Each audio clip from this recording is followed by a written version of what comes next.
Income tax tax audit under section 44AB का दो form होता है, एक होता है 3CA 3CD, एक होता है 3CB 3CD। दोनों में देखिए 3CD सेम टू सेम है, दोनों में अगर मैं बोलूँ यहाँ पे भी 3CD है, यहाँ पे भी 3CD है, फॉर्म के अंदर भी सेम टू सेम है। आज वो जो बड़ा फॉर्म होता है वही 3CD होता है। 3CD में क्या होता है ना, हमारा 44 क्लॉजेस होता है, यही सबसे बड़ा इंपॉर्टेंट है। टैक्स ऑडिट का अगर कुछ फिल्म में प्रॉब्लम हो रहा है, अगर आपके कुछ फाइलिंग में प्रॉब्लम हो रहा है तो इसी में ही हुआ होगा आपका। 3CA 3CB इसमें आपका कोई दिक्कत नहीं होता है, ये बहुत छोटा वाला फॉर्म होता है, इसमें सिर्फ नाम, address, pan number, auditor information सिर्फ इतना ही डिस्क्राइब हो जाता है। अगर मैं आपको और एक टैक्स ऑडिट के बारे में बताऊंगा, वो ट्रस्ट का होता है, उसमें फॉर्म होता है 10B 10BB, ठीक है। लेकिन आज हमारा पूरा डिस्कशन रहेगा इस सब के ऊपर। पहले मैं डिस्कशन करूंगा जिसमें आपको बहुत सारा ज़्यादा तकलीफ होता है और उसका बहुत ही कॉम्प्लिकेटेड फॉर्म जो होता है, वहाँ पे बहुत सारा क्लॉजेस है, 44 क्लॉजेस, तो मैं पहले आपको वही वाला निपटा दूंगा, वो दोनों में सेम आता है। फिर उसके आगे मैं 3CA दिखाऊंगा, यहाँ पे 3CB दिखाऊंगा, और आपका 10B 10BB, उसके आगे मैं दिखाऊंगा कि फॉर्म वगैरह कैसे डाउनलोड करते हैं, कैसे इंस्टॉल करते हैं, कैसे ओपन करते हैं, और ऑनलाइन में कैसे CA वगैरह ऐड करके उसको फाइलिंग करते हैं, उसके बारे में देखेंगे। लेकिन पहले मैं डिस्क्राइब करूँगा 44 क्लॉजेस ऑफ फॉर्म 3CD। तो my self Jyotiranjan Sahu, here I am presenting you form 3CD। एक 3CA है, 3CD है, और दूसरा फॉर्म का ऐसे यहाँ पे 3CB आएगा, यहाँ पे 3CD आएगा। तो मान लें वो 3CD वाला 44 क्लॉजेस को निपटा देता हूँ, फिर उसके आगे इसको बताऊँगा, ठीक है। यहाँ पे अगर मैं एक एक करके कंफर्म मानना पड़ेगा, कंप्लीटर रखने के बाद नेक्स्ट पे जाएगा। अगर यहाँ के अंदर जाऊँ मैं, यहाँ पे देखिए एक एक फॉर्म को कंफर्म लिखना पड़ेगा, उसके आगे वो अंदर जाएगा। अभी हम इसका देखिए सब क्लॉज भी है, सब क्लॉज नहीं सब क्लासेस किया हुआ है, यहाँ पे 1 से 8 9 से 8 और ये वाला 18 से बारे में एक आपको समरी बता दे रहा हूँ। फिर उसके आगे एक एक क्लॉज का डिस्क्राइब करूँगा, समरी बताऊँगा। फर्स्ट नंबर क्लॉज में आपका आरसीसी का नेम आता है, दूसरे नंबर क्लॉज में आपका आरसीसी का एड्रेस आता है, तीसरे में आपका आरसीसी का पैन नंबर आता है, 4 नंबर क्लॉज में आरसीसी का अगर कुछ इनडायरेक्ट टैक्स रजिस्ट्रेशन है वो वाला आता है, आई टैक्स में लिख देता हूँ। 5 में आपका आरसीसी का स्टेटस आता है, 6 में आपका आरसीसी का करंट ईयर आता है, 7 में आता है आरसीसी का असेसमेंट ईयर, ये वही लिख लेता हूँ। 8 में आएगा आपका, ये है मेन सेक्शन, यहाँ का आपका तीनों जगह रेफरेंस है इसका। एक आपका आईटीआर जो फाइल करेंगे यहाँ पे रेफरेंस है, आपका जो यूडिन में करेंगे विडिन निकालेंगे इसमें भी रेफरेंस है, और आपका यहाँ में भी वही सेम टू सेम तीनों जगह डालना पड़ेगा आपको, ठीक है। क्या होता है ना, ये आपका 44AB का, मैं पहले बता रहा था कि आपको ऑडिट जो हो रहा है अभी 44AB सेक्शन का अंडर हो रहा है। 44AB अंडर में 5 क्लॉज है, ABCDE। तो ये आप कौन सा क्लॉज में ऑडिट कर रहे हैं यहाँ पे आपको डिस्क्राइब करना पड़ेगा। पाँचों का पाँचों केस अलग है, आप कौन सा केस में आ रहे हैं उसी केस में आप ऑडिट कर रहे हैं। तो यहाँ पे जो सिलेक्ट करेंगे आईटीआर जो भी आप फाइल करेंगे 3 हो 6 हो, उसमें भी आप सेम क्लॉज करेंगे। जब यूडिन निकालेंगे तो उसी में भी सेम क्लॉज डालेंगे। उसके आगे आता है क्लॉज 8A। 8A में क्या होता है ना, कुछ स्पेसिफाइड सेक्शन है, 115 BA B BAC BAD BAD ऐसा करके कुछ सेक्शन है। इसमें क्या क्या सेक्शन होता है ना, हमारा तो इंडिविजुअल HUF, जैसे कि हमारा इंडिविजुअल HUF के लिए नया स्कीम है 5 10 15 20 25 30। ऐसे कोऑपरेटिव सोसाइटी के लिए कंसेशन रेट है। ऐसे कंपनी के लिए मैन्युफैक्चरिंग कंपनी जो 15% लगेगा टैक्स, उसके आगे आपका लगेगा 10% सरचार्ज, 4% एजुकेशन सेस, और एक भी स्कीम है 22% 22% आपका टैक्स प्लस 4% एजुकेशन सेस। तो ए वाला आपका मैं ओवरलुक दे दिया 1 से 8 क्लास तक। अभी हम एक एक करके डिस्क्राइब करेंगे उसको कौन सा क्लास में क्या लिखना है। पूरा डिटेल फुल डिटेल्स में बताऊंगा आपको एक एक क्लास का। पहले क्लास में आपको नेम आ गया, नेम का देखिए तीनों सीट है, एक फर्स्ट नेम, एक मिडिल नेम, एक लास्ट नेम। ये वाला लास्ट नेम है, इसके नीचे लिखा होगा लास्ट नेम, ठीक है। आप जब पान एप्लीकेशन किए होंगे, आप अगर प्रोप्राइटरशिप हो HUF हो जो भी हो, आपका वहाँ पे आपका first name middle name last name fill up किए होंगे। Company case, LLP case, firm case, trust वगैरह केस, उसमें क्या होता है ना, ये वाला लास्ट नेम वाला ऑलवेज मैंडेटरी होता है, पान में भी है और यहाँ पे भी है। आप अगर यहाँ पे देखेंगे तो यहाँ पे देखिए वो स्टार मार्क है, यहाँ पे देखा आपको स्टार मार्क है। तो इसलिए तो जिसका एक ही नेम होता है पान पान में, जैसे कि हमारा फार्म कंपनी LLP वगैरह, तो उसका हम लास्ट नेम में डालते हैं क्योंकि हम पान इस हिसाब से अप्लाई किए। और इंडिविजुअल वगैरह में फर्स्ट नेम, जो उसका मिडिल नेम है मिडिल नेम, बस नेम का और कोई रीजन नहीं, ये खत्म। दूसरा में एड्रेस आ गया। एड्रेस अगर कंपनी केस है तो आप एमसीए साइड में मिल जाएगा, नहीं तो अदर कुछ साइड में आपका जीएसटी साइड में देख लो एड्रेस जो भी है उसका रजिस्टर ऑफिस वही डाल दो। फिर नहीं तो आपका बैलेंस शीट अगर रेडी है तो इसके आगे तो आप टैक्स ऑडिट कर रहे हैं, बैलेंस के मेंशन होगा कि आपका कौन सा एड्रेस, वो वाला एड्रेस यहाँ पे आपको डालना पड़ेगा। क्लॉज नंबर 3, क्लॉज नंबर 3 में क्या होता है ना, आपका पान नंबर डाला जाता है। पान में तो कुछ नहीं है, पान तो आपको पता है, पान नंबर जो है आपका अलॉटमेंट हुआ है वही वाला पान डालेंगे, लेकिन पान में एक ट्रिकी वर्ड है, मैं आपको एक दो बार बता रहा हूँ। पान का क्या होता है ना, वो 10 डिजिट का पान होता है। इसमें क्या होता है, फर्स्ट 5 लेटर अल्फ़ाबेटिक होता है, अल्फ़ाबेटिक का फर्स्ट 3 तो रैंडम होता है, उसके आगे 2 लेटर में कुछ है, अभी मैं आपको दिखा रहा हूँ, उसके आगे 4 लेटर आपका नंबर हो जाएगा, फिर आपका एक अल्फ़ाबेटिक आ जाएगा। तो ये दोनों स्पेस के बारे में क्या होता है ना, अगर आपका कंपनी है तो यहाँ पे सी आ जाएगा, अगर आपका पार्टनरशिप फार्म है एफ आ जाएगा, और अगर आपका एसोसिएशन पर्सन है तो ए आ जाएगा, अगर आपका ट्रस्ट है टी आ जाएगा, अगर आप इंडिविजुअल और प्रोप्राइटरशिप बिजनेस है पी आ जाएगा, ऐसा करके ए वाला लेटर आता है। तो यहाँ से हम पता चल जाएगा कि एक स्टाटस क्या है। फिर ए वाला दूसरा वाला होता है ना, जो हमने लास्ट नेम में डाले होंगे नेम, उसका फर्स्ट लेटर आएगा। यहाँ पे क्या आता है, first letter of your last name, ठीक है। पान का सिर्फ इतना फंडा और कुछ नहीं, उसके आगे आधार अगर आपका है प्रोप्राइटरशिप बिजनेस है, यहाँ पे आगे डाल दीजिए, कंपनी वगैरह तो नहीं होता है, ठीक है। अभी हम उसके आगे देखेंगे आपका indirect tax registration. Indirect tax में क्या क्या आता है ना, आपका जैसे देखिए जीएसटी आता है पहले, उसके आगे आता है excise duty, custom, sales tax, VAT, service tax, वही वाला। अगर आपने कुछ इसमें रजिस्ट्रेशन लिए होंगे तो उसका कौन सा एक्ट में लिए है और उसका जीएसटी नंबर क्या है, कि जो भी आपका नंबर है अलर्ट में वही डालना है, सिर्फ इतना ही लिखा है। अगर इनडायरेक्ट टैक्स है excise duty, service tax, sale tax, goods tax, custom, ये वाला, तो आपको यहाँ पे आपको मेंशन करना पड़ेगा। यहाँ पे लिखा है ना other identification number allotted for the same, जो भी है आपको यहाँ पे एस मार के यहाँ पे डिस्क्राइब करना है। अगर यहाँ पे एस मारेंगे तो ये आपको एक एक करके दिखा देगा। आर मारेंगे उसके आगे, यहाँ पे आपको कौन सा टाइप में है, central excise, custom, goods service tax, sales tax और VAT, state excise duty, other indirect tax duty, जो भी आपका वही मार के और रजिस्ट्रेशन नंबर आपने जो लिया होगा उसी को ही डाल दीजिएगा। उसके आगे आता है आपका स्टाटस वाला क्लॉज, ठीक है। स्टाटस, स्टाटस तो मैं पहले आपको बता दिया ना, वो वाला स्टाटस पान नंबर जब बोल रहा था वहीं पे ही मैं डिस्क्राइब कर दिया था, देख लीजिए वही सेम टू सेम स्टाटस। यहाँ पे आपका जो भी स्टाटस है वो पान नंबर से थोड़ा मैच कर लेना, उसको डाल देना। Artificial judicial person, association person, body individual, cooperative society, cooperative bank, company, firm, HUF, individual, LLP, local authority, trust, जो भी आपका है वही वाला डाल दीजिएगा। और यहाँ पे आया आपका प्रीवियस ईयर, इसमें भी कुछ बात है मैं आपको बता दे रहा हूँ, डिटेल्स में बताऊँगा तो अच्छे से बताऊँगा, ठीक है। यहाँ पे कुछ प्रीवियस ईयर लिखा हुआ है, प्रीवियस ईयर का मतलब है आपका जो प्रॉफिट एंड लॉस बना है, जो भी पीरियड तक बना है इसके बारे में बता दीजिएगा। अगर आपका इनकॉर्पोरेशन करंट ईयर में हो रहा है, अभी मैं करंट ईयर 2022-23 ले रहा हूँ एग्जाम्पल के बारे में, अगर आपका इनकॉर्पोरेशन इस ईयर में हो रहा है तो आपका जो डेट ऑफ इनकॉर्पोरेशन है वहाँ पे ए आ जाएगा, यहाँ पे वही आ जाएगा। जैसे कि एग्जाम्पल मेरा 30 जून 2022 को इनकॉर्पोरेशन हुआ था, तो मैं यहाँ पे 30 जून 2022 ही डालूंगा, ठीक है। उसके आगे जैसे कि हमारा एंडिंग पीरियड तो ऑलवेज 31 मार्च आएगा, लेकिन यहाँ पे भी कुछ सिचुएशन में चेंज हो जाएगा। जैसे कि 4 सिचुएशन है, कंपनी अगर आपने क्लोज कर दिए बीच में, कंपनी आपने क्लोज कर दिए बीच में, ईयर के बीच में, तो वो बीच वाला रेट आ जाएगा। नहीं तो आपका अगर मर्जर हो गया, टेक ओवर हो गया, जो भी आपका केस हो वो वाला आ गया। अगर गोइंग कंसर्न आपका इफेक्ट हो गया और कंपनी बंद हो गया, तो यहाँ के वही एंडिंग वाला डेट आ जाएगा। और एक एग्जाम्पल परमानेंट अपने क्लोज करके बिजनेस बाहर चले गए, मतलब इंडिया से बाहर चले गए, तो डेट ऑफ क्लोजर बिजनेस यहाँ पे आ जाएगा।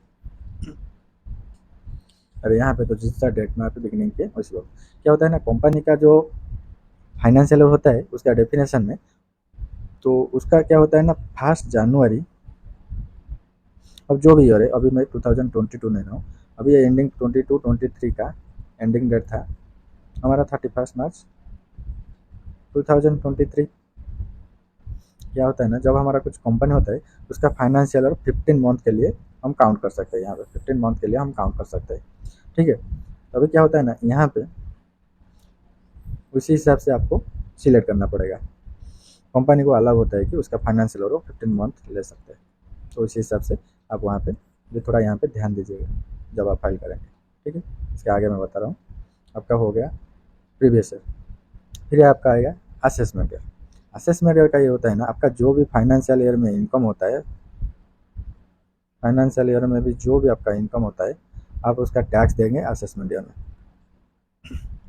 अभी मेरा एग्जांपल में आपका 2022-23 का फाइनेंशियल ईयर है, इस ईयर में जो भी आप इनकम करेंगे उसका टैक्स आप देंगे 2023-24 असेसमेंट ईयर में।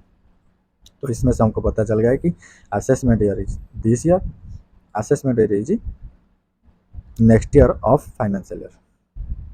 और हिंदी में बताऊंगा तो आपका असेसमेंट ईयर फाइनेंशियल ईयर के आगे वाले साल को हम असेसमेंट ईयर बोलते हैं, और ऑलवेज वो फुल ईयर रहेगा उसमें। अभी मेरा आया क्लास नंबर 8।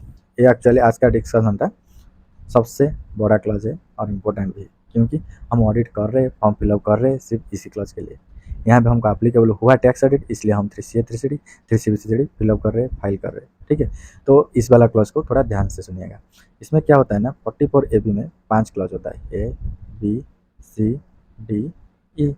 तो आप अगर टैक्स ऑडिट कर रहे हैं तो इसी कौन सा क्लास में आप फॉल किए होंगे, इसलिए आप टैक्स ऑडिट किए। अगर फॉल नहीं कर रहे फिर भी आपके पास ऑप्शन है, आप ऑडिट कर सकते हो, इसमें कोई दिक्कत नहीं, वो ऑप्शनल होता है। लेकिन यहाँ पे अगर फॉल हुए तो आपको मैंडेटरी करना पड़ता है टैक्स ऑडिट। सिलेक्ट करने के लिए आ गया, यहाँ पे देखिए 8 नंबर क्लास से क्लासेस सिलेक्ट करने के लिए आ गया। यहाँ पे क्लास आ गया 44AB-A। देखिए 44AB-A, 44AB-A का प्रोविजन यहाँ पे लिखा है sales turnover gross receive exceeding specified limit. Exceeding specified limit ये है कि आपका 44AB क्लॉज ए में आपने अगर बिजनेस किए होंगे, ट्रेडिंग का, मैन्युफैक्चरिंग का और अदर सर्विस सेक्टर का, जो स्पेसिफाइड नहीं हुआ है 44AD में, उसी को छोड़ के अदर सर्विस सेक्टर का जो भी हो, प्रोफेशन नहीं किया है, प्रोफेशन का अलग सेक्शन है। ठीक है, तो इसमें क्या होता है ना, आपका अगर ग्रॉस रिसिप्ट व ग्रॉस सेल्स, ये वाला नहीं आएगा, gross sales exceeds 1 crore rupees है तो आपको 44AB सेक्शन में आ जाए, 44AB का ए क्लास में आ जाए। आपका ग्रॉस रिसिप्ट 1 करोड़ से ज़्यादा होगा तो आपका 44AB-A में आ जाएगा। उसका एक प्रोविजन है, ठीक है, प्रोविजन में मेंशन है कि आपका अगर जो भी ग्रॉस रिसिप्ट 1 करोड़ से ज़्यादा आ रहा है, फिर भी आपने क्या किया है ना, 95% आपका all receipt and all payment, यहाँ पे मैं एंड लिखा हूँ, थोड़ा ध्यान दीजिएगा, एंड लिखा हुआ ना, दोनों कंडीशन चाहिए, रिसिप्ट एंड पेमेंट दोनों 95% से ज़्यादा बैंकिंग चैनल से थ्रू हो रहा है। बैंकिंग चैनल में आप बोलो ECS हो, इलेक्ट्रॉनिक पेमेंट सिस्टम, और आप बोलोगे तो NEFT, RTGS, IMPS, UPI जो भी हो, इलेक्ट्रॉनिक मोड में अगर होगा तो यहाँ पे ये जो लिमिट था आपका 1 करोड़, ये वाला लिमिट आपका हो जाएगा 10 करोड़, यानी कि आपके 10 करोड़ तक 44AB क्लॉज ए में नहीं आएंगे और टैक्स ऑडिट नहीं करना पड़ेगा। ठीक है, बराबर समझ गए। हमारा 44AB क्लॉज ए खत्म हुआ। अभी मैं शुरू करता हूँ 44AB क्लॉज बी।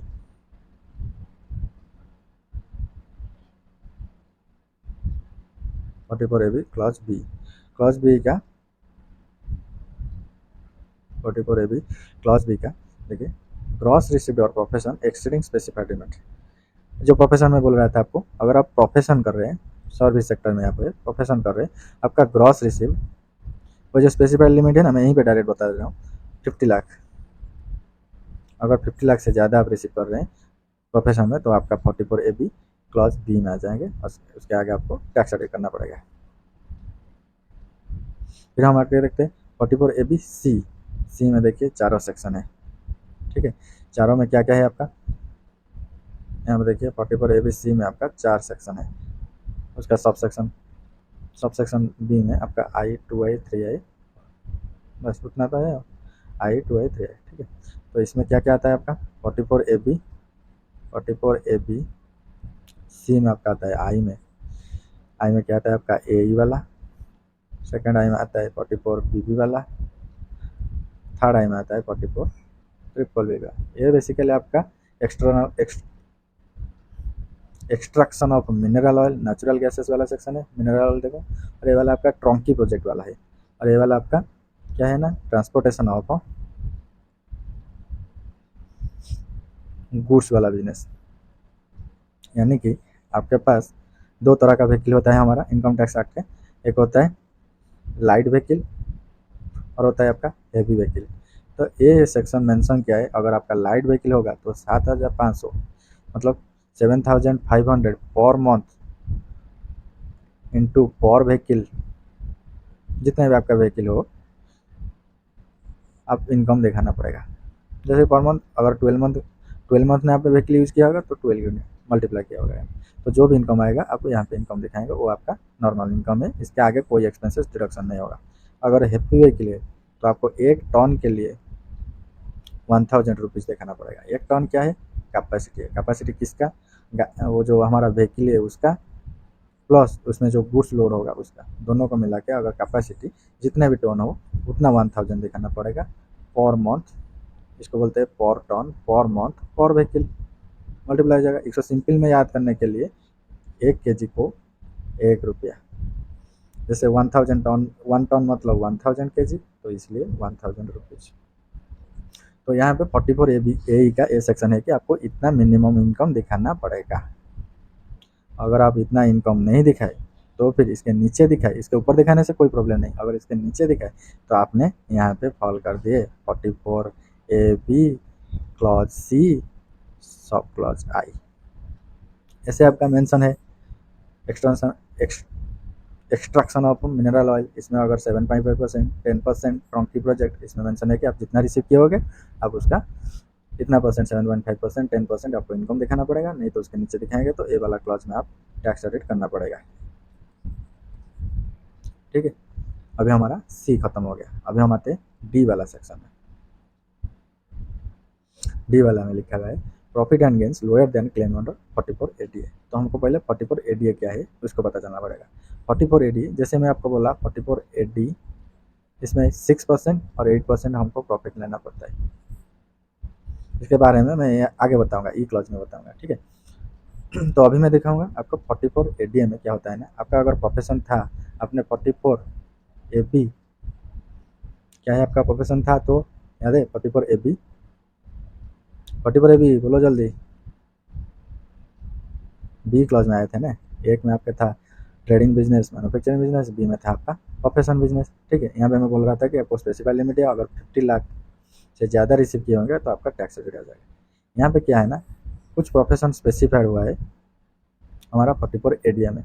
जैसे कि स्पेसिफाइड का अगर मैं एग्जांपल दूँ, हमारा एग्जांपल देते हैं chartered firm, costing firm, CS farm.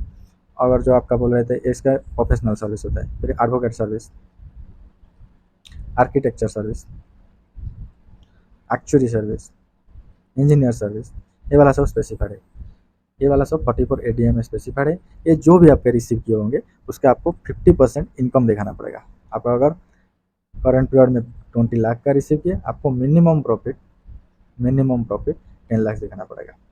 क्या होता है ना, हम अगर राउंड में 10 लाख दिखाएंगे उसका डायरेक्ट तो 50%, यहाँ पे आईटीआर में प्रॉब्लम होता है, वो बोलता है उसके ऊपर दिखाओ, तो हम यहाँ पे 1 रुपया बढ़ा के दिखा देते हैं। ठीक है, तो ये वाला अभी हमें सेक्शन में हूँ 44 ABD। तो ये बोल रहा है अगर आपने ये जो इनकम बता रहा था 50% उससे नीचे लिए हो, जो 10 लाख के अगर नीचे किए हो ना, तो आप यहाँ पे टैक्स एडिट किए हो। इसका लिमिट अगर 50 लाख से ज़्यादा आपने ग्रॉस रिसीव कर दिया तो आपका मैंडेटरी टैक्स एडिट है 44 AB क्लॉज में। अगर आप 50 लाख से नीचे दिखाए लेकिन आपका जो 50% इनकम दिखाना था उसके आपने नीचे दिखा दिए, इनकम कमा दिए, तो आपको 44 ABD क्लॉज में ऑडिट करना पड़ेगा। ठीक है, अभी डी खत्म हो गया, उसमें और पॉइंट कुछ नहीं है। फिर हम देखते हैं ई वाला क्लॉज। ये वाला थोड़ा टेढ़ा क्लॉज है। 44 AD, ये क्या था 44 ABE क्लॉज था। इसमें क्या आता है 44, यहाँ पे लिखा है 44 AD4 आ रहा है एप्लीकेबल। 44 AD4 वाला एसएससी प्लस क्या होगा ना इसका, अगर आपका चार्जेबल टू टैक्स जो आएगा, मैं इसके बारे में बता रहा हूँ ना, जो नहीं आएगा उसके बारे में नहीं, तो इसलिए total income exceeds chargeable to tax. अगर मैं और सिंपल में बताऊँ इसको, अगर मैं और सिंपल से इसको बताऊँ ए वाला लाइन को, तो ये क्या होगा कि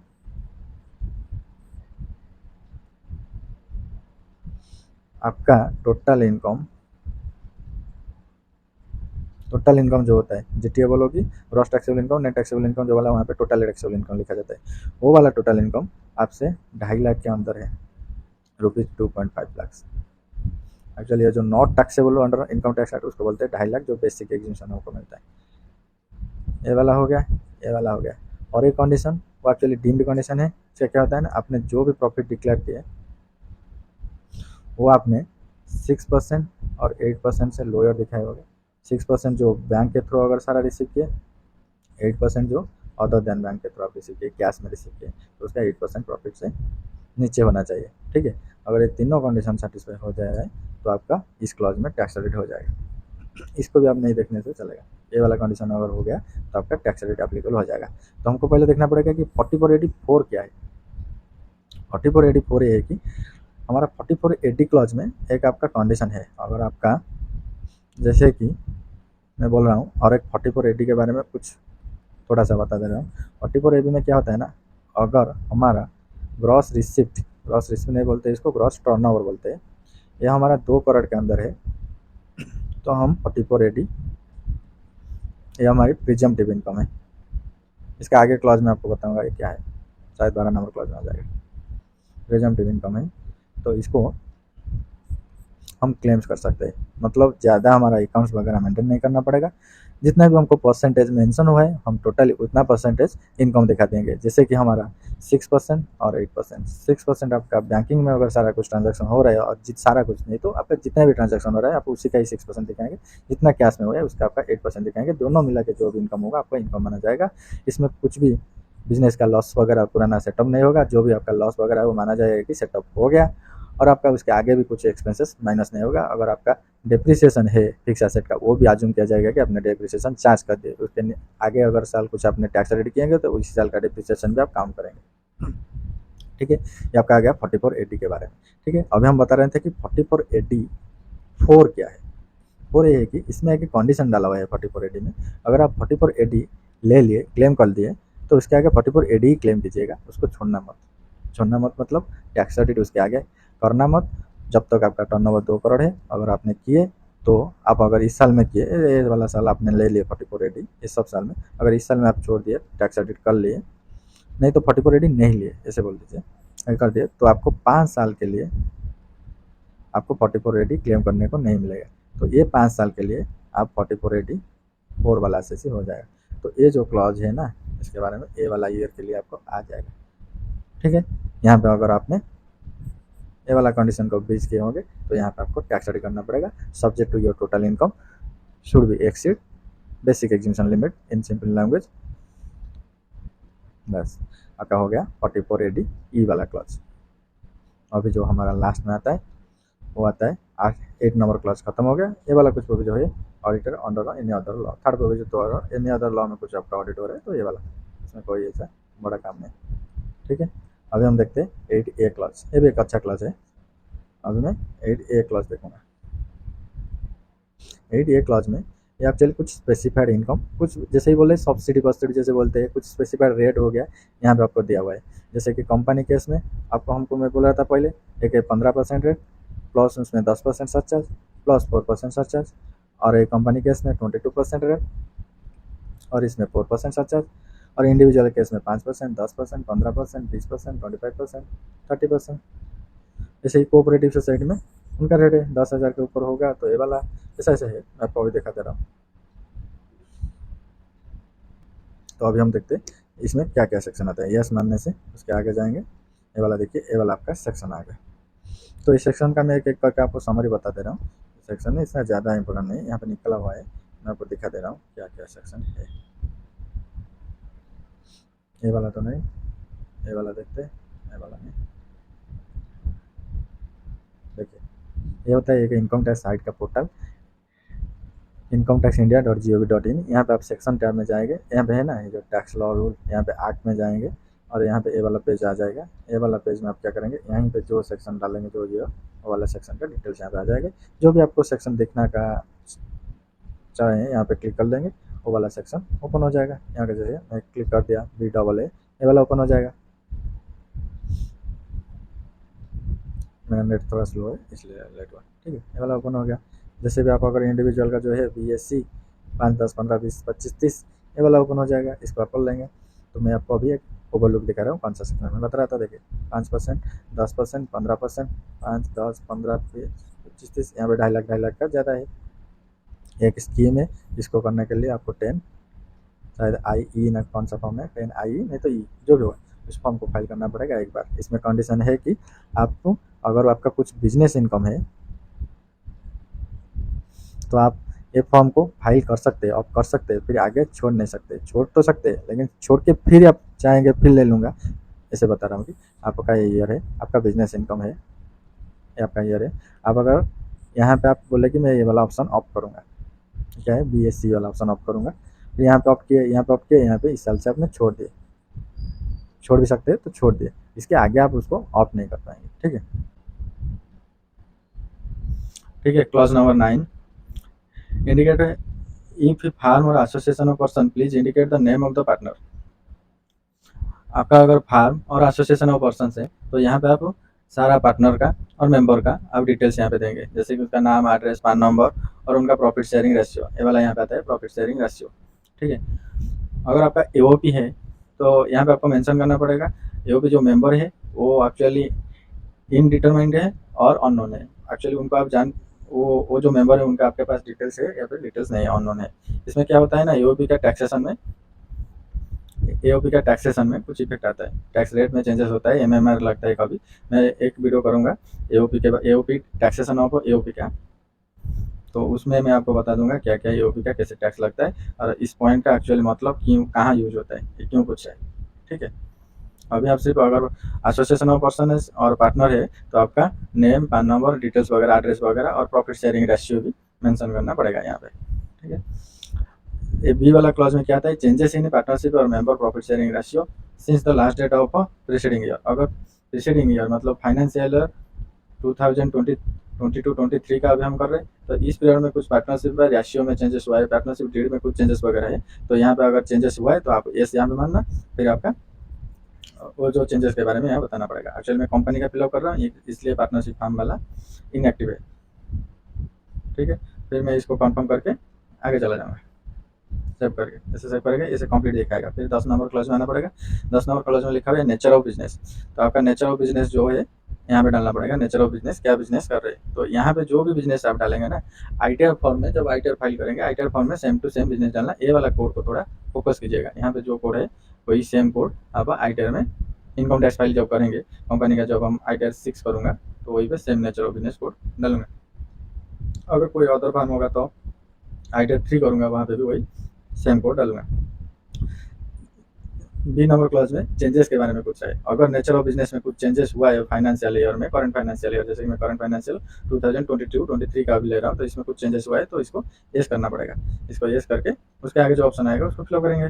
मैं देख रहा हूँ अब इसको येस करके क्या आ रहा है, यहाँ पे आर डिटेल्स जाना पड़ेगा। आर डिटेल्स में आपका आ रहा है बिजनेस, बिजनेस आपने एडेड किया या डिसकंटिन्यू किया। अगर आपने कुछ बिजनेस ऐड किए होगे तो यहाँ पे डालना एडेड हुआ है, जो जो यहाँ पे हम डाले थे ना 1, 2, 3 जितने भी आपका बिजनेस होगा उतना यहाँ पे डाला होगा पिछले साल। अगर कुछ इस साल ऐड किए तो एडेड मारेंगे, अगर कुछ डिसकंटिन्यू किए तो डिसकंटिन्यू करेंगे।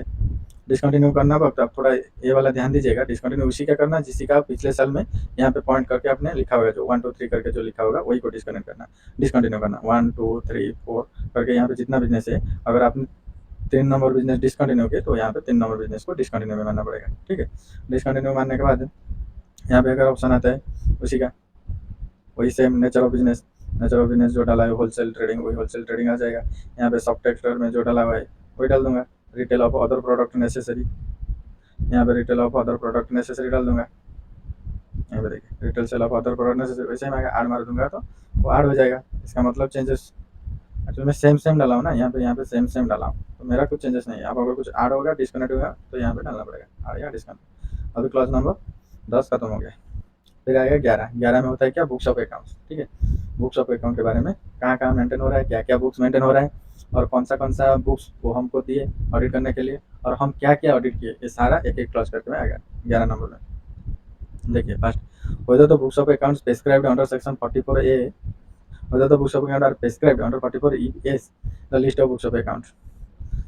तो अगर आप बुक्स ऑफ अकाउंट मेंटेन कर रहे हैं, ये वाला क्लॉज तो ऑलवेज ही येस रहेगा। आप बुक्स ऑफ अकाउंट मेंटेन कर रहे हैं इसलिए टैक्स ऑडिट कर रहे हैं, इसलिए टैक्स ऑडिट कर रहे हैं, तो ये वाला फॉर्म 3C फिलअप हो रहा है। तो यहाँ पे बुक्स ऑफ अकाउंट यस होना ही चाहिए। अगर क्लाइंट कुछ, ऐसा तो कभी नहीं होगा कि क्लाइंट कुछ बुक्स ऑफ अकाउंट नहीं दिया हम ऑडिट कर दिए, तो हमको तो बुक्स ऑफ अकाउंट चाहिए ना ऑडिट करने के लिए।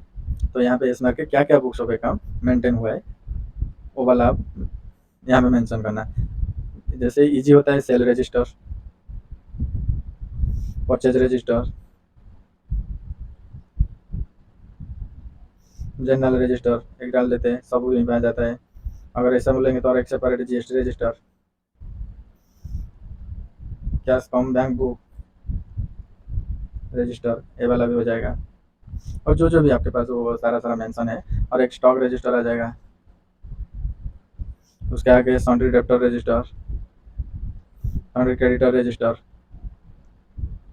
सॉन्ड्री एडवांस रजिस्टर,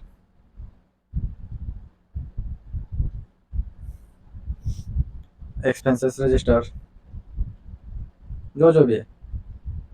तो यहाँ पे ये सारा कुछ मेंशन करना पड़ेगा, ये रजिस्टर वो मेंटेन कर रहा है करके। ठीक है, यहाँ पे लिखा है प्रेस्क्राइब अंडर 44A जो है वो वाला प्रेस्क्राइब हो रहा है। 44A में जो जो बुक्स प्रेस्क्राइब हुए वही वाला यहाँ पे डालना है, ये वाला नॉर्मल डालना है।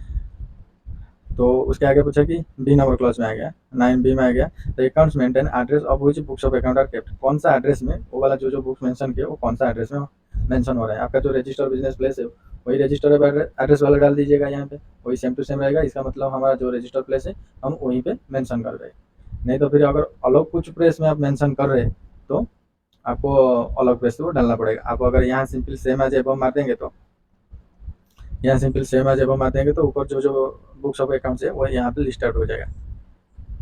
फिर आप सिर्फ यहाँ पे एड्रेस डालना पड़ेगा, या एड्रेस सिटी वगैरह आप सिर्फ उतना ही डालना पड़ेगा, बाकी सब वही सेम टू सेम आ जाएगा। तो उसके नीचे है C नंबर पॉइंट पे, अब देखिए list of books of account and nature of relevant document are examined. कौन सा बुक्स ऑफ अकाउंट वो ऑडिटर को गिव किया, मतलब ऑडिटर को भर के और ऑडिटर एग्जामिन किया, तो इसमें वही सेम टू सेम आ जाएगा। जो जो बुक्स ऑफ अकाउंट वहाँ पे वही सेम टू सेम अकाउंट वो हमको दिया और हम वेरीफाई किए। इसका आपका तीनों क्लॉज हो गया। 1 क्लॉज में 44A में क्या बुक्स ऑफ अकाउंट प्रेस्क्राइब है वही वाला हो, उसको क्या क्या प्रेस्क्राइब है वो क्या क्या मेंटेन कर रहे हैं। इसके आगे कौन सा एड्रेस में और क्या क्या बुक्स ऑफ अकाउंट वो मेंटेन कर रहे हैं। और थर्ड में आ जाइए कि ऑडिटर को क्या क्या बुक्स ऑफ अकाउंट दिया और बुक्स उसको एग्जामिन किए। तो 11 नंबर क्लास खत्म। अभी हम 13 में आएगा, नहीं 12 नंबर क्लासेस रह गया। 12 number clauses whether profit and loss gain assessable presumptively indicate the relevant section. अगर हमारा पीएल में हमारा जो प्रॉफिट एंड लॉस स्टेटमेंट हम बनाए हैं, ये वाला प्रॉफिट एंड लॉस जो स्टेटमेंट हमने बनाए है, यहाँ पे कुछ इनकम देखा होगा ग्रॉस सेल करके जो भी है, यहाँ पे उसी बिजनेस का एक प्रॉफिट आया होगा, जीपी प्रॉफिट जो भी हो, यहाँ पे परचेज वगैरह दिखा के यहाँ पे प्रॉफिट आ गया। अगर यहाँ पे हम एनी अदर बिजनेस करके अदर इनकम कुछ डाले हुए है, मेरा 2 बिजनेस था, एक बिजनेस का बैलेंस शीट हो गया और उसी बिजनेस का पीएल में एक्चुअली क्या होता है ना, इसको मैं और अच्छे तरह से समझा रहा हूँ। आपका 2 बिजनेस है, 1 ये बिजनेस नंबर 1, बिजनेस नंबर 2, ठीक है।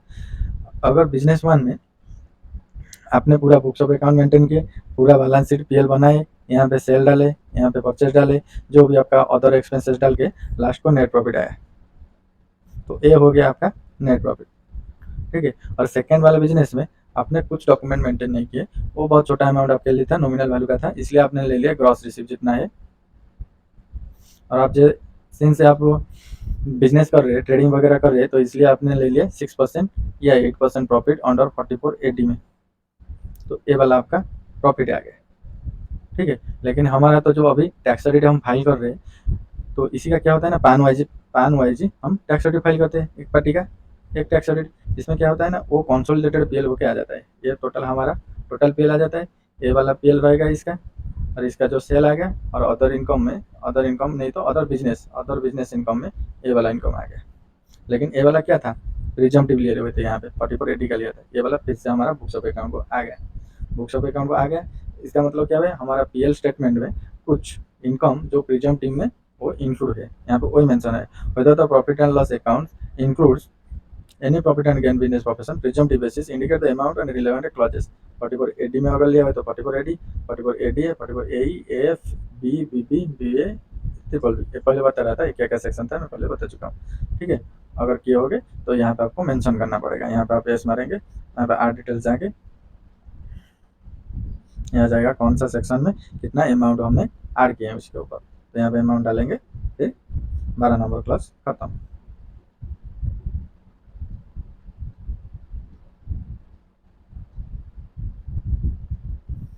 फिर से चलते हैं 13 वैल्यूएशन क्लोजिंग स्टॉक के ऊपर आएगा, method of accounting.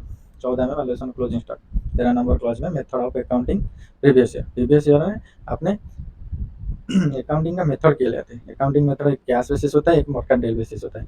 Mercantile basis मतलब आपका जो होता है एक्रूअल बेसिस, हम उसको मर्केंटाइल बेसिस भी बोलते हैं। तो यहाँ पे दो ऑप्शन आ जाएगा, कैश बेसिस और मर्केंटाइल बेसिस। आपका जो मेंटेन किए होगे वो यहाँ पे रिकॉर्ड करना पड़ेगा। बीमा में whether there is in changes in methods of accounting, clause 13 sub clause B में यहाँ पे अगर कुछ चेंजेस हुआ है methods of accounting during the previous year, during the previous मतलब 22 to 23 फाइनेंशियल ईयर में, अगर आपने हमारा प्रीवियस ईयर एंडिंग होने तक मतलब प्रीसीडिंग प्रीवियस ईयर 21-22 तक खत्म होने तक हम मर्केंटाइल फॉलो कर रहे थे, और इस 22-23 में अगर हम कैश बेसिस करें, फिर यहाँ पे आपको कैश बेसिस लिखना है, यहाँ पे आपको कैश बेसिस लिखना है, यहाँ पे आप लिख देंगे कैश बेसिस, और यहाँ पे लिख दिए चेंजेस हो गया, एस करके हो गया, मान लीजिए यहाँ पे एस करके फिर आपका अगर क्या चेंजेस हुआ है तो यहाँ पे चेंजेस मानना पड़ेगा। बेसिकली हम बताऊँ तो किसी का भी चेंज होता है और किसी का भी मर्केंटाइल जाता है। यहाँ पे एस डालने के तो फिर डिटेल्स देना पड़ेगा, तो जो चेंजेस हुआ है मेथड इसी के हिसाब से कितना प्रॉफिट ऐड हुआ है, कितना प्रॉफिट डिक्रीज हुआ है, तो उसका डिटेल देना पड़ेगा। तो इसको घुमा देते हैं। whether any adjustment required made under profit and loss complying with the provision of the computation disclosure है। क्या होता है ना कि आईसीडीएस होता है, आईसीडीएस जैसे अकाउंटिंग का स्टैंडर्ड होता है जैसे वैसे ही इनकम टैक्स का एक स्टैंडर्ड होता है ICDS, income computation disclosure standard. तो ये एक्चुअली 10 आईसीडीएस से इशू हुआ है, इनकम टैक्स डिपार्टमेंट इसको इशू किया है। तो इसी के हिसाब से कुछ अगर कंप्लाई नहीं हो रहा है तो यहाँ पे whether the adjustment required to be made profit and loss complying with the provision of income computation standard। देखिए ये जो 10 स्टैंडर्ड है ना, जैसे कि एक अकाउंटिंग पॉलिसी, 2 इन्वेंटरी, ऐसे करके 10 स्टैंडर्ड है। 10 स्टैंडर्ड में हमने पीएल बनाए, अकॉर्डिंग टू पीएल हम जो बनाए ये बनाए एज पर अकाउंटिंग स्टैंडर्ड, ये इसको बोलते हैं। और यहाँ पे क्वेश्चन आ रहा है कि आईसीडीएस का जो 10 स्टैंडर्ड है उसमें जिस जो इनकम का जो ट्रीटमेंट बताया होगा इसमें कुछ डिफरेंस बताया होगा, मतलब डिफरेंट बताया होगा। तो ये दो को कंपेयर करके अगर कुछ हमारा इनकम बढ़ रहा है या घट रहा है, डिक्रीज हो रहा है, तो यहाँ पे हम एस करके उसका डिटेल देना पड़ेगा कि कितना इनकम इंक्रीज हुआ है, कितना इनकम डिक्रीज हुआ है। यहाँ देखिए एस करूँगा तो यहाँ बाहर आ जाएगा वही आईसीडीएस 1 से 10 तक। आईसीडीएस 1 में था अकाउंटिंग पॉलिसी, अकाउंटिंग स्टैंडर्ड में जो है सेम टू सेम आईसीडीएस में है, इसलिए कुछ भी चेंजेस नहीं होगा। वैल्यूएशन इन्वेंटरी सेम है, इधर आप कॉस्ट ले लो, फिर क्या होता है एनआरवी ले लो, लेकिन ये कंस्ट्रक्शन ऑफ कॉन्ट्रैक्ट में कुछ डिफरेंट है। मैं एक आईसीडीएस का सेपरेट वीडियो बनाऊंगा, ये 10 स्टैंडर्ड का पूरा फुल डिस्कशन कर दूंगा, डिफरेंस बिटवीन हमारा अकाउंटिंग स्टैंडर्ड में क्या क्या है और हमारा आईसीडीएस में क्या क्या है और कहाँ पे डिफर होता है, इसमें थोड़ा डिफर होता है। ठीक है, अगर कुछ आपका कंस्ट्रक्शन बिजनेस होगा तो आप उसी को फॉलो मतलब फॉलो किए अकाउंटिंग स्टैंडर्ड को फॉलो किए होगे, ये वाला तो फॉलो नहीं किए होगे, तो कुछ डिफरेंस आ जाएगा आईसीडीएस के हिसाब से। तो यहाँ पे इस करके ये वाला सिलेक्ट करना पड़ेगा, ये वाला सिलेक्ट करना पड़ेगा, फिर जो भी प्रॉफिट आ जाएगा उसको हम ये दे देंगे। फिर कंस्ट्रक्शन के बाद आ गया हमारा revenue recognisation, tangible fix asset, changes in foreign exchange rate, government grant, securities, borrowing cost, provision contingent liability, contingent assets. ये जो 10 स्टैंडर्ड है ना, तो इसी स्टैंडर्ड को फॉलो करके अगर कुछ हमारा अकाउंटिंग स्टैंडर्ड हमारा जो बुक्स ऑफ अकाउंट मेंटेन किए, प्रॉफिट एंड लॉस बनाइए, कुछ डिफरेंस आ रहा है तो यहाँ पे हमको इफेक्ट वाला में डालना पड़ेगा। यहाँ पे डिक्रीज इन प्रॉफिट अगर डालेंगे या इंक्रीज ऑफ प्रॉफिट हो रहा है, ये दोनों हो रहे हैं, दोनों डालने से यहाँ पे नेट वाला आ जाएगा। अगर यहाँ पे मैं 500 इतना डाल लूँ, फिर यहाँ पे डाल लूँ, तो यहाँ हमारा नेट वाला फिगर आ जाएगा, कितना नेट में इंक्रीज हुआ है डिक्रीज हुआ है, वो वाला जाके आपका इनकम में ऐड हो जाएगा। ठीक है, एक्चुअली यहाँ पे जाके इनकम में ऐड हो जाएगा और वो कंपेयर करेगा आपका आईटीआर 6 के साथ, एक कंपनी है इसलिए आईटीआर 6, अगर उसमें भी वही same to same income add नहीं हुआ है तो आपको नोटिस आ जाएगा कि मिसमैच है between tax audit and your IT return. ठीक है, तो हमारा कब तो क्या था, ये वाला डी तक गया था, आपको करना पड़ेगा अकाउंटिंग पॉलिसी। ये वाला तो फाइनेंशियल स्टेटमेंट ऑफ एंटिटी, अगर कंपनी का हुआ तो यहाँ पे कंपनी सिलेक्ट करना है एंटिटी की जगह। Principle of Indian gap complying with accounting standard, ये वाला जो भी है।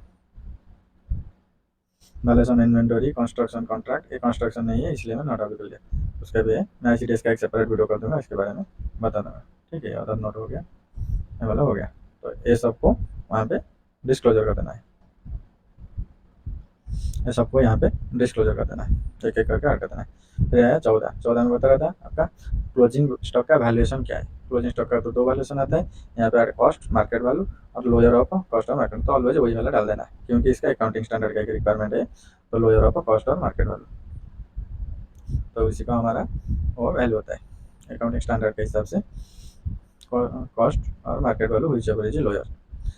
अगर कुछ आपका प्रीवियस ईयर में कुछ अलग हो रहा था, इस ईयर में कुछ अलग हो रहा है, कुछ डेविएशन आ रहा है, मेथड ऑफ वैल्यूएशन प्रेस्क्राइब में कुछ डेविएशन आ रहा है, तो आपको यहाँ पे एस करके डेविएशन का इंक्रीज प्रॉफिट कितना, डिक्रीज प्रॉफिट कितना, वो वाला मेंशन करना पड़ेगा।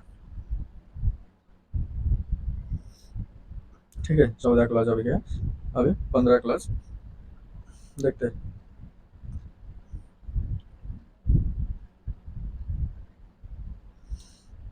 15 number, give the following particulars of capital asset converted into stock in trade. अगर आपका कुछ कैपिटल एसेट कन्वर्ट हुआ है स्टॉक इन ट्रेड को, तो यहाँ पे आपको डिटेल्स देना पड़ेगा। एक्चुअली कैपिटल एसेट और स्टॉक इन ट्रेड, इसके बारे में कुछ बता दे रहा हूँ। कैपिटल एसेट ऐसे होता है कि आप अगर लैंड कुछ परचेस किए, ये वाला आपने लैंड परचेस किए थे और इसको आप सोच रहे थे कि मैं इसको एसेट करके होल्ड करूंगा, ये आपका एसेट था और आपका बिजनेस कुछ अलग था, जैसे कि आप रियल एस्टेट बिजनेस कर पा रहे हो, कॉन्ट्रैक्ट कर पा रहे हो, जो भी हो आपका बिजनेस अलग था।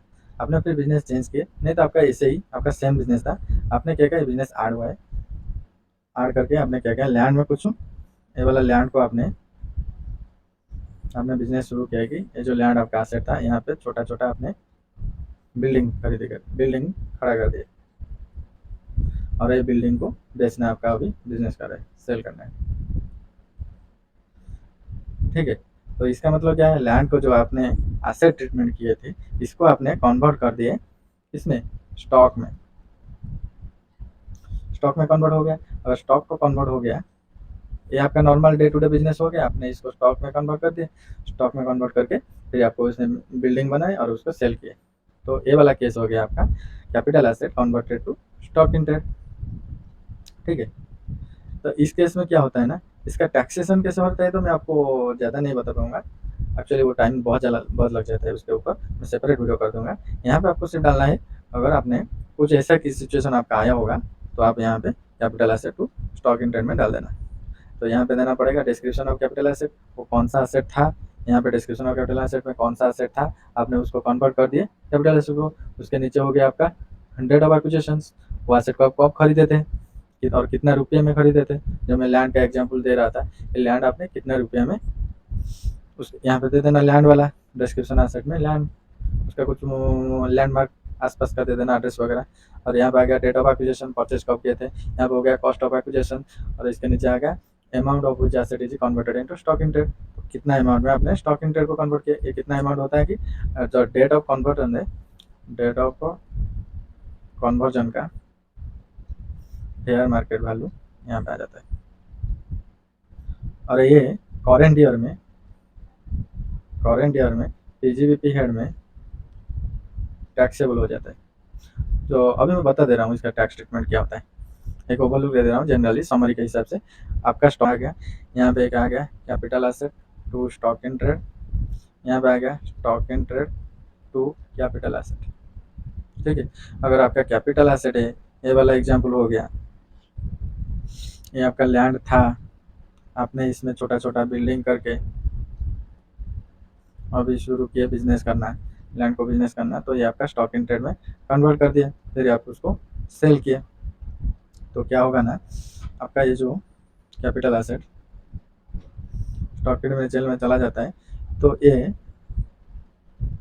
इसका जो भी फेयर मार्केट वैल्यू है, यहाँ का हम लिखेंगे फुल कंसिडरेशन, लिखेंगे less cost of acquisition. Full consideration मतलब फेयर मार्केट वैल्यू आज ऑन डेट ऑफ ट्रांसफर हो जाएगा, less loss less cost on acquisition. Cost of acquisition जो परचेज कॉस्ट है वो वाला आ जाएगा। और यहाँ पे आपका शॉर्ट टर्म कैपिटल गेन और लॉन्ग टर्म कैपिटल गेन ये हो जाएगा, यहाँ पे आ जाएगा। इसमें एक पॉइंट है कि ये नॉट टैक्सेबल ऑन द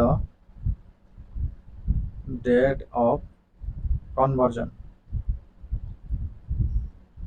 ये on the date of conversion में टैक्सेबल नहीं होता है। ये कब टैक्सेबल होता है? ऑन द, इसको मैं अगर लिखूं taxable on the date of sale of stock in trade. तो ये स्टॉक इन ट्रेड जो कन्वर्ट हुआ है ये जब सेल होगा वो उसी वक्त टैक्स लगेगा, वैसे प्रोपोर्शनेट करके। अभी वो टैक्स नहीं लगेगा। और यह बिजनेस में क्या हो जाएगा? ये तो आपका अभी बिजनेस हो गया, ठीक है। ये बिजनेस में क्या होगा? अभी बिजनेस का जो भी आप एक प्रॉपर्टी अगर सेल किए, ये आपका 6 प्रॉपर्टी है, ठीक है। एक प्रॉपर्टी सेल किया, जितना अमाउंट में भी आप सेल किए, फिर उसका हो जाएगा लेस कंस्ट्रक्शन वाला कॉस्ट जो भी होगा, फिर हो जाएगा less land cost. Land cost कहते हैं कितना काउंट होगा? Fair market value divide by 6। अगर 6 same to same place occupy किए होंगे तो डिवाइड बाई 6 हो जाएगा। इसका जितना कॉस्ट आ जाएगा और ये कंस्ट्रक्शन वाला और अदर कुछ आपका एक्सपेंसेस आप किए होंगे, तो ये तीनों माइनस करके जो आएगा ये आपका प्रॉफिट हो जाएगा। ये वाला आपका पीजीबीपी में टैक्स लगेगा। कब टैक्स लगेगा? जब आप सेल करेंगे on the date of sale on the year of sale. तो ये वाला ट्रीटमेंट ऐसा होता है। ये जब मैं कन्वर्ट करता हूँ कैपिटल एसेट तो स्टॉक इन ट्रेड, वो इमीडिएट टैक्स नहीं लगता है। जब हमारा स्टॉक इन ट्रेड जितना जितना सेल होता है वो उतना उतना टैक्स लगता है। अगर मैं रिवर्स केस लूँ यहाँ का, stock in trade to capital asset, वो क्या होता है ना, जब हमारा कन्वर्जन हो जाता है stock in trade to capital asset, वो इमीडिएट फेयर मार्केट वैल्यू पे, फेयर मार्केट वैल्यू जितना होगा इतना लेस जो भी आपका कॉस्ट किए होगे, वो तो कॉस्ट ऑफ एक्विजिशन नहीं बोलते, उसको कॉस्ट ऑफ एक्सपेंसेस बोलते हैं। स्टॉक इन ट्रेड है ना आपका, बिजनेस का था, कॉस्ट ऑफ एक्सपेंसेस जितना है ये वाला आपका इनकम हो जाएगा। और इसमें ये है कि प्रॉब्लम, ये इमीडिएट टैक्स लगेगा, इमीडिएट आपका टैक्सेबल इनकम में आ जाएगा। और ये कौन सा हेड में आएगा? पीजीबीपी में टैक्स आएगा। ये वाला हो गया, आपने पीजीबीपी में टैक्स दे दिया। ये वाला क्या हो गया? अभी कैपिटल एसेट हो गया। इसका कॉस्ट ऑफ एक्विजिशन कितना हो गया? फेयर मार्केट वैल्यू इसका कॉस्ट ऑफ एक्विजिशन हो गया। अभी आप जब सेल करेंगे, जब भी आप इसको सेल करो तो उसका जो आप फुल वैल्यू कंसिडरेशन रिसीव किए होंगे, डिलीट कर दे रहा हूँ एक बार। जब भी आप इसको सेल करेंगे तो उसका full value of consideration, full value of consideration जितना भी रिसीव किए होंगे, फुल वैल्यू ऑफ कंसिडरेशन जो भी अमाउंट है लेस करना कॉस्ट ऑफ एक्विजिशन कितना है, तो फेयर वैल्यू मार्केट वैल्यू इसी का ही कॉस्ट ऑफ एक्विजिशन है। तो ये दोनों का डिफरेंस आपका यहाँ पे प्रॉफिट आ जाएगा और ये टैक्स होगा शॉर्ट टर्म कैपिटल गेन और लॉन्ग टर्म कैपिटल गेन। इसी हिसाब से short term capital gain, long term capital gain कैसे होता है? वो 24 मंथ, 36 मंथ इसी के हिसाब से होता है लैंड एंड बिल्डिंग का, ठीक है। होल्डिंग पीरियड के हिसाब से हो रहा है। अभी हो गया आपका क्लॉज, कन्वर्जन वाला क्लॉज, ठीक है, 15 नंबर क्लॉज अभी हो गया। अभी हम चलते हैं 16 नंबर क्लॉज में। 16 नंबर क्लॉज, 16 का डोला 55 की छाती, ऐसा कि ऐसा सॉन्ग है, किसी सर ने पढ़ाई होते थे इस क्लॉज को याद रखने के लिए। चलिए क्लॉज में क्या हुआ ना, आपका कुछ इनकम है प्रॉफिट एंड लॉस में, वो तो आपका इनकम है, आपका इनकम वो होता है, वो इनकम में काउंट होता है, लेकिन आपने पीएल में क्रेडिट नहीं किया। आपका जो इनकम होता है ये वाला आपका इनकम साइड है पीएल का, तो आप यहाँ पे लिखे नहीं वो वाला इनकम। जैसे कि एक एग्जाम्पल दूँ, सेल ऑफ फिक्स एसेट, आपने पीएल को लिखा नहीं, आपने डायरेक्ट एसेट से जो एसेट आपका है वहाँ से माइनस कर दिया जितना एसेट। नहीं तो और एक एग्जाम्पल दूँ, और कुछ भी अदर इनकम वगैरह कुछ आपका हुआ होगा, उसको क्या कहें ना, आपने डायरेक्ट रिजर्व सरप्लस में डाल दिया, रिजर्व सरप्लस में डाल दिया, पीएल में लाए नहीं। पीएल में लाए नहीं का मतलब आपके उसके ऊपर प्रॉफिट आया नहीं, यहाँ पे प्रॉफिट आया नहीं तो आपने कम प्रॉफिट डिस्क्लोजर किया है, तो इसमें अभी हम रिपोर्ट करेंगे कि ऐसा सेम केस कितना हुआ है, सेम टू सेम केस। यहाँ पे लिखा है क्लियर कट, यहाँ पे मेंशन हुआ है, देख सकते हो। Amount not credited to profit and loss account being the item falling within scope of section 28। Section 28 है बिजनेस का चार्जिंग सेक्शन, बिजनेस उसका चैप्टर है इनकम टैक्स का, अंडर बिजनेस एंड प्रोफेशन का वो ये फर्स्ट सेक्शन है, सेक्शन 28 इसको हम बोलते हैं चार्जिंग सेक्शन। यहाँ पे मेंशन है कौन सा इनकम बिजनेस में चार्जेस होगा, और वो वाला इनकम आपने पीएल में नहीं लिए तो यहाँ पे आपने ऐड करना है।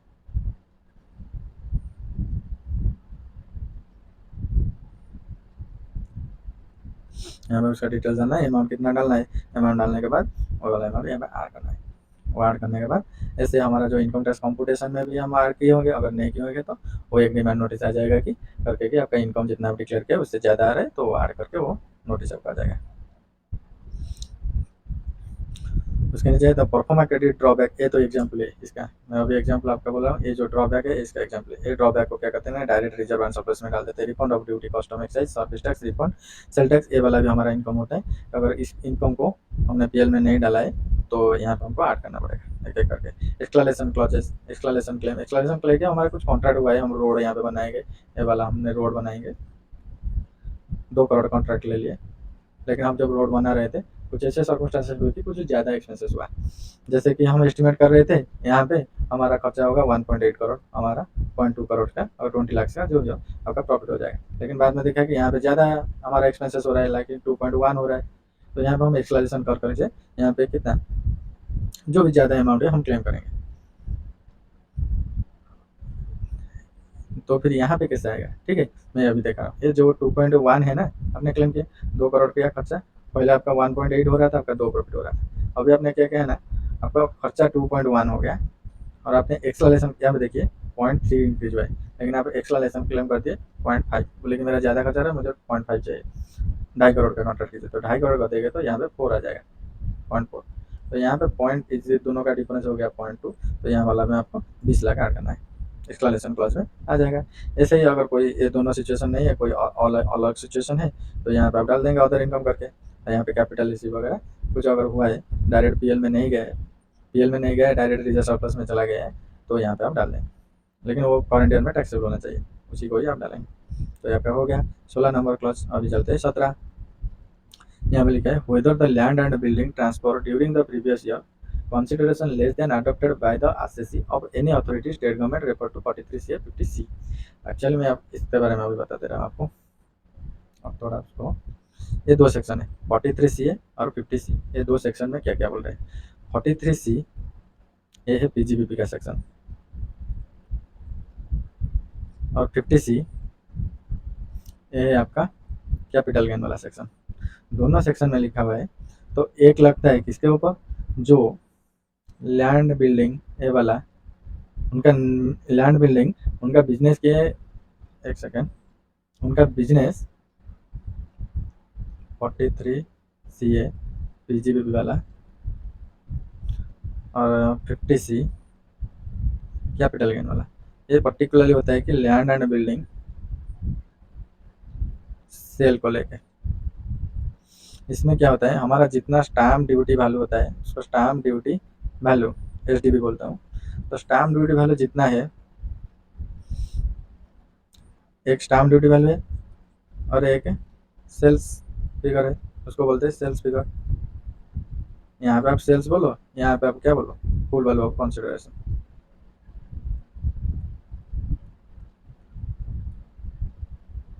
ठीक है। यहाँ पे लैंड का आपका बिजनेस है, लैंड बिल्डिंग सेल परचेज करना, तो यहाँ पे सेल पे करेंगे, तो बिजनेस में टैक्सेशन होगा।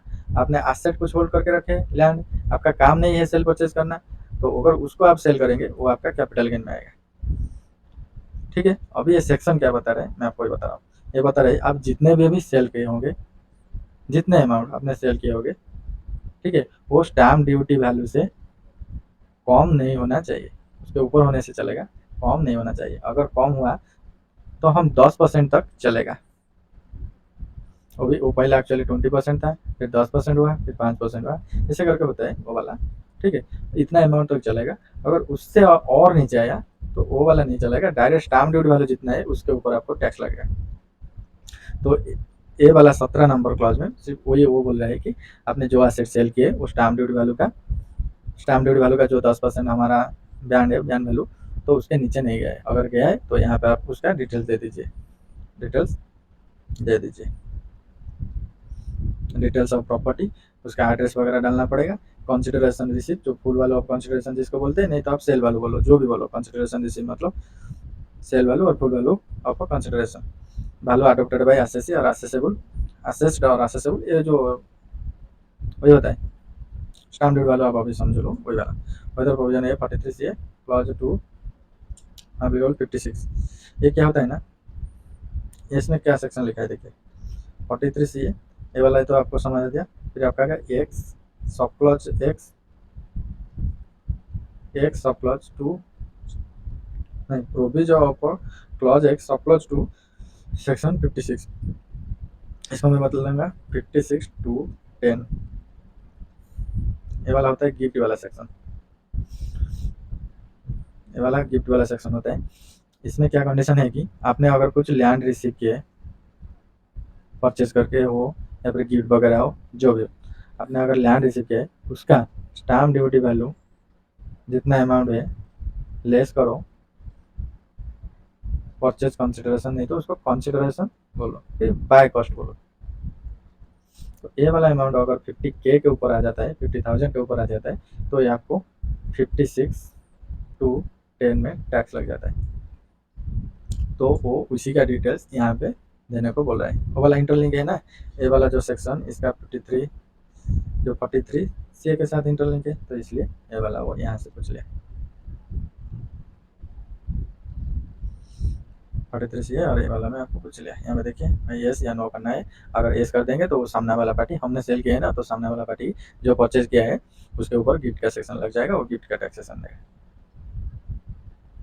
अब हम देखेंगे उसके आगे 17 हो गया, 18 का तो डेप्रिसिएशन, 18 का डेप्रिसिएशन, 18 का depreciation, particular of depreciation allowable income tax act. जो भी, ये तो इजी है, इसमें कुछ समझने का बात नहीं।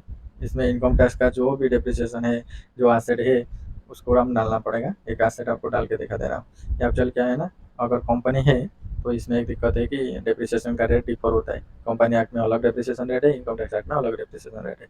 तो जो भी हमने प्रॉफिट एंड लॉस बनाया होगा वो इनकम कंपनी एक्ट के हिसाब से बनाए होंगे। तो यहाँ पे जो डेप्रिसिएशन डालेंगे वो हमारा इनकम टैक्स हिसाब से डालेंगे, लेकिन पीएल में हमारा कंपनी एक्ट हिसाब से होता है। ठीक है, यहाँ पे देखना, जैसे कि रेट में बता दे रहा हूँ, बिल्डिंग का 10%, प्लांट एंड मशीनरी का 15%, इलेक्ट्रॉनिक इक्विपमेंट ऐसे ही। और प्लांट एंड मशीनरी का बहुत सारा कैटेगरी है। ये जो 40% लिखा है ना, ये एक्चुअली कंप्यूटर है। कंप्यूटर में पहले 60% था, लेकिन एक सेक्शन आया कि जो भी आपका, एक बार अमेंडमेंट हो गया कि जो भी आपका जितना भी डेप्रिसिएशन रेट हो मैक्सिमम 40% होगा। तो इसलिए ये 60 में था, इसलिए वो लिमिट में लग गया, उसका 40% हो गया। तो ये वाला अभी से 40 हो रहा है, अभी से नहीं, आगे से हो रहा है 40। ये वाला इंटेंजिबल एसेट हो गया 25%। छोड़िए, मैं अभी आपको एक एक कॉलम दिखा दे रहा हूँ इसका। मेथड ऑफ डेप्रिसिएशन तो डबल डीबी हो गया। फिर इसके आगे आपका हो गया, इसका आगे क्या था, description of a block of asset, class of asset. वही था, land and building, plant and जो भी होगा उसका रेट आ गया। ये रेट यहाँ पे फिक्स है, अब उसी कॉलम में डालना पड़ेगा। ओपनिंग डबल डीबी कितना था, just made 18 under the 115 115 BOD assessment year only नहीं चाहिए। ये एडजस्टमेंट वगैरह जाए, डिप्रिसिएशन कितना अमाउंट ऑटोमेटिक आ जाएगा। परचेज डिटेल का एक हम अनेक्स डालें, कौन सा डेट में परचेज हुआ है और क्या क्या टैक्सेशन लगा है, परचेज बुक जीएसटी कितना, एक्साइज ड्यूटी कितना, वो वाला यहाँ पे सेंड कितना, परचेज वैल्यू कितना, तो वाला वही, तो वही सेम टू सेम है, यहाँ पर आपको डालना पड़ेगा। और डेप्रिसिएशन इनकम टैक्स आगे एक रूल ये रख दीजिए, अगर 182 से ज़्यादा हो रहा है तो आपका फुल डेप्रिसिएशन लगेगा फुल रेट में, अगर उसके नीचे हो रहा है तो आपका हाफ डेप्रिसिएशन लगेगा। इसमें और कुछ ज़्यादा नहीं। 18 नंबर क्लास। फिर आपका आ गया 19 number class, provide statement of the particular 11 clauses amount admissible. ये वाला ना एक एक कितना सेक्शन है, ये जो सेक्शन है ये एक्चुअली पहले कुछ काम में आ रहा था, ये 2 साल हो गया कि इसमें जो 35 वाला सेक्शन है ना, स्पेसिफाइड डिडक्शन होता है। अगर आपने 1 रुपया खर्चा किया है तो आपका 200% डिडक्शन मिल जाए तो 200% मिलता है, वो पहले था, अभी तो सब 100% ही हो गया, तो कुछ चेंजेस नहीं। Amount admissible provision of income tax also fulfil the specified relevant treasure rule ethic guidelines. तो अगर कुछ आपका वैसे वाला इनकम होगा, सॉरी ऐसे वाला खर्चा होगा जिसमें आपने 150% 200% एक्सपेंसेस क्लेम किए होंगे तो यहाँ पे आ जाएगा, लेकिन ऐसा तो अभी नहीं हो रहा है, ये वाला क्लॉज बहुत जल्दी उठ जाएगा, इसमें और कुछ नहीं है। फिर आपका 20 नंबर क्लॉज।